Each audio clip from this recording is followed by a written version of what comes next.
Let's go farming में आपका स्वागत है। मैं हूँ आपका दोस्त तनवीर शेख, फिर आपके लिए कुछ खास लेके। दोस्तों आज बात करने वाले धान की खेती की पूरी जानकारी देंगे आज आपको इस वीडियो के माध्यम से, और कैसे कम करें लागत और कमाएं ज़्यादा मुनाफा, ये सब चीज़ें आप जानने वाले हैं। तो चैनल पर नया हो चैनल को सब्सक्राइब कर नीचे लाल बटन साथ में बेल आइकन भी दिया है। धान भारत समेत कई एशियाई देशों की मुख्य खाद्य फसल है।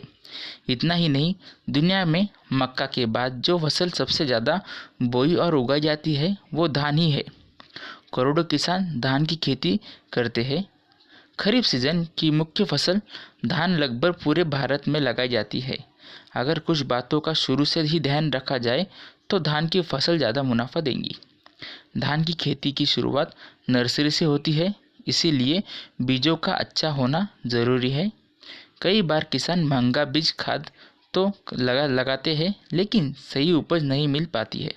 इसीलिए बुआई से पहले बीज व खेत का उपचार कर लेना चाहिए। बीज महंगा होना ज़रूरी नहीं है, बल्कि विश्वसनीय और आपके क्षेत्र के जलवायु और मिट्टी के मुताबिक होना चाहिए। देश के अलग अलग राज्यों में धान की खेती होती है, और अगर जगह मौसम भी अलग होता है, हर जगह के हिसाब से धान की किस्में विकसित की जाती है। इसीलिए किसानों को अपने प्रदेश के हिसाब से विकसित किस्मों की ही खेती करनी चाहिए। मई की शुरुआत से किसानों को खेती की तैयारी शुरू कर देनी चाहिए, ताकि मानसून आते ही धान की रोपाई कर दे। किसानों को बीज शोधन के प्रति जागरूक होना चाहिए। बीज शोधन करके धान को कई तरह के रोगों से बचाया जा सकता है। किसानों को 1 हेक्टेयर धान की रोपाई के लिए बीज शोधन की प्रक्रिया में महज 25 से 30 रुपये खर्च करने होते हैं। देश में प्रमुख धान उत्पादन राज्यों में पश्चिम बंगाल, उत्तर प्रदेश, आंध्र प्रदेश, तेलंगाना, पंजाब, उड़ीसा, बिहार और छत्तीसगढ़ है। अपने क्षेत्र के हिसाब से करें धान की किस्मों का चुनाव। किसान दुकानदार के कहने पर ही धान के बीज चुनता है, जबकि प्रदेश में अलग अलग क्षेत्र के हिसाब से धान की किस्मों को विकसित किया जाता है, क्योंकि हर जगह की मिट्टी वातावरण अलग तरह का होता है। असिंचित दशा में कौन सी धान की हमें अच्छी फसल मिल सकती है? नरेंद्र 118, नरेंद्र 97, साकेत 4, बरानी दीप, शुष्क सम्राट, नरेंद्र लालमणि। सिंचित दशा में सिंचित क्षेत्रों के लिए जल्दी पकने वाली किस्मों में पूसा 169, नरेंद्र 80, पंत धान 12, मालवीय धान 3022, नरेंद्र धान 2065 और मध्यम पकने वाली किस्मों पंत धान 110, पंत धान 4, सरजू 52, नरेंद्र 359, नरेंद्र 2064, नरेंद्र धान 2064 और पूसा 44, PNR 381 प्रमुख किस्में हैं। उसरीली भूमि के लिए धान की किस्में: नरेंद्र ऊसर धान 3, नरेंद्र धान 5050, नरेंद्र ऊसर धान 2008, नरेंद्र ऊसर धान 2009। बीज शोधन से नहीं लगेगा कोई रोग। सबसे पहले 10 लीटर पानी में 1.6 किलो खड़ा नमक मिलाकर घोल ले।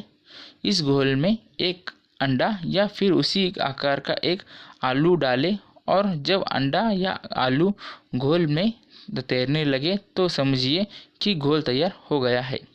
अगर अंडा या आलू डूब जाता है तो पानी में और आलू डालकर घोलें जब तक कि अंडा या आलू तैरने न लगे, तब जाकर घोल बीज शोधन के लिए तैयार है।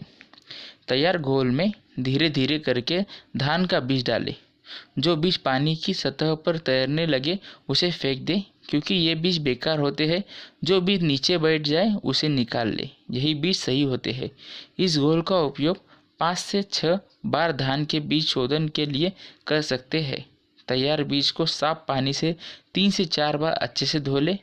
फफूंदनाशी से बीजोपचार: प्रति किलो बीज को 3 ग्राम बेविस्टिन फफूंदनाशक से उपचारित करें।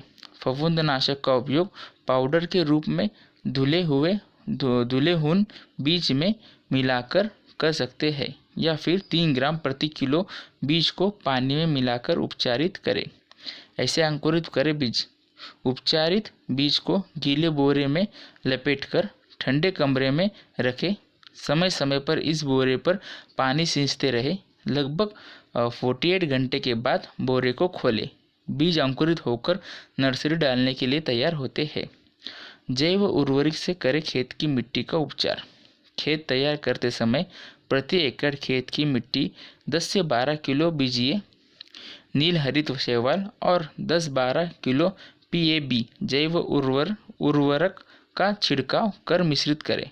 इन उर्वरकों को उपस्थित जीव रासायनिक उर्वरक से क्रमशः नाइट्रोजन व पोटैश तत्व धान के पौधे तक अच्छे ढंग से पहुंचाने में सहायता करेंगे। बीज की बुआई, पौधों की रोपाई की विधि से बुआई के लिए पहले से तैयार ज़मीन से 6 इंच ऊंची नर्सरी में इसे बोए और 20 से 25 दिन नर्सरी तैयार करें और मुख्य खेत में रोपाई करें। रोपनी तैयार करें और इस SRI विधि श्री से रोपाई करने के लिए अंकुरित बीज की नर्सरी तैयार करें। 12 से 14 दिन के पौधे तैयार करें। उसके बाद पौधों को पूरी जड़ व बीज सहित निकालें। तुरंत इस नर्सरी को पहले से तैयार खेत में 25 सेंटीमीटर दूरी पर कतारबद्ध रूप में बोए। एक जगह पर 1 से 2 पौधे ही रोपे। दूसरी निर्धारित करने के लिए पेंडी मार्कर का भी उपयोग कर सकते हैं, जो पौधे से पौधे के लिए और कतार के लिए 25 सेंटीमीटर के अंतर पर निशान करता है। श्री विधि से धान की रोपाई उसी खेत में करें जिसमें पानी न भरता हो। श्री विधि से बुआई के बाद खेत में पानी निकाले रहे और जब आवश्यकता हो तब जैसे गेहूं के खेत में सिंचाई करते हैं उसी प्रकार धान के खेत में सिंचाई करें और खेत में नमी बना कर रखें। बाकी फसल प्रबंधन सामान्य धान की तरह करें। इस प्रकार से प्रबंधन करने से निश्चित ही कम लागत में अधिक उपज किसान को प्राप्त होंगी।